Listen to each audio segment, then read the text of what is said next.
Hello everyone, সবাই কেমন আছো? আশা করছি সবাই খুব ভালো আছো আর আমিও খুব ভালো আছি। আর আজকে আবারও একটা নতুন ভিডিও নিয়ে চলে এসেছি। আর আজকে হচ্ছে বৃহস্পতিবার আর এখন ঘড়িতে বাজে সকাল প্রায় 7:30 মতন। তো প্রত্যেক দিনের মতনই সকাল সকাল উঠে গেছি ঘুম থেকে। আর সকালবেলা ঘুম থেকে উঠেই দেখলাম বাইরে একদম কাঠফাটা রোদ আর তার সাথে প্রচণ্ড পরিমাণে গরমও পড়েছে। আর এখন আমি ফ্রেশ হয়ে একটু বারান্দায় এসে দাঁড়িয়েছি, কারণ বারান্দায় না এখন বেশ অনেকগুলো গাছ লাগিয়েছি। তাই প্রত্যেক দিন আমার সকালে ঘুম থেকে উঠে আগে কাজ থাকে গাছগুলোকে একবার দেখার, যে গাছগুলো ঠিকঠাক আছে কিনা। গাছে জলও দিতে হয়, প্রত্যেকদিন সকালে উঠে একবার করে গাছে জলটাও দিয়ে নিই। আর এই জানলার পর্দাটা না সরিয়ে দিই, ভাবি সরাবো না, কিন্তু জানলার পর্দা যদি না সরাই তাহলে ঘরটা পুরো অন্ধকার হয়ে থাকবে।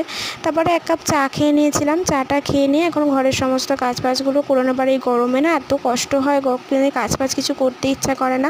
কালকে রাত্রেবেলার কিছু জামা কাপড় ধোয়া ছিল, তো সেগুলোই ভাঁজ করে নিলাম। সন্ধেবেলাও করে নিতে পারি, তবে সন্ধেবেলাটা আর একদম ইচ্ছা করে না গরমের জন্য কিছু করতে, তাই তুলে রেখে দিয়েছিলাম। ভাবলাম সকালবেলায় একেবারে গুছিয়ে তুলে নেবার। এখন তো এত জামা কাপড় তো বারবার করে ধুতে হয়, মানে একটা জামা কাপড় একবারের বেশি তো পরাই যায় না।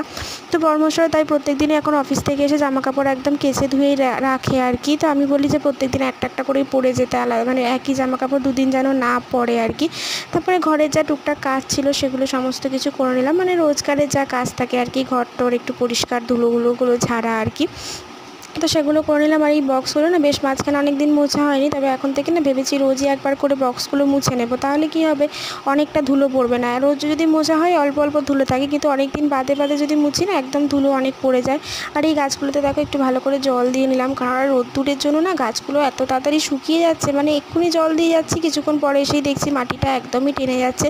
তাই আমি সারাদিনে যতবার হয় একটু গাছগুলোতে জল দেয়। এখানে একটু অপরাজিতা ফুলের গাছের বীজ লাগিয়েছিলাম, আর মা এখানে কয়েকটা লঙ্কার চারা ফেলে দিয়েছিল, মানে দানা আর কি। তো সেগুলো থেকে না দেখলাম বেশ অনেকগুলো গাছ বেরিয়ে গেছে, তবে দেখা যাক যদি লঙ্কা হয় তো। আর আজকে যেহেতু বৃহস্পতিবার তাড়াতাড়ি পুজোটাও দিতে হবে, তো সে কারণে ঠাকুরের বাসন টাসন সমস্ত কিছু ধুয়ে নিয়েছি। এদিকে ফুল বেলপাতা সমস্ত কিছু একটা থালার মধ্যে রেডি করে নিয়েছি, ঠাকুরের পুজোটা দিয়ে নেব।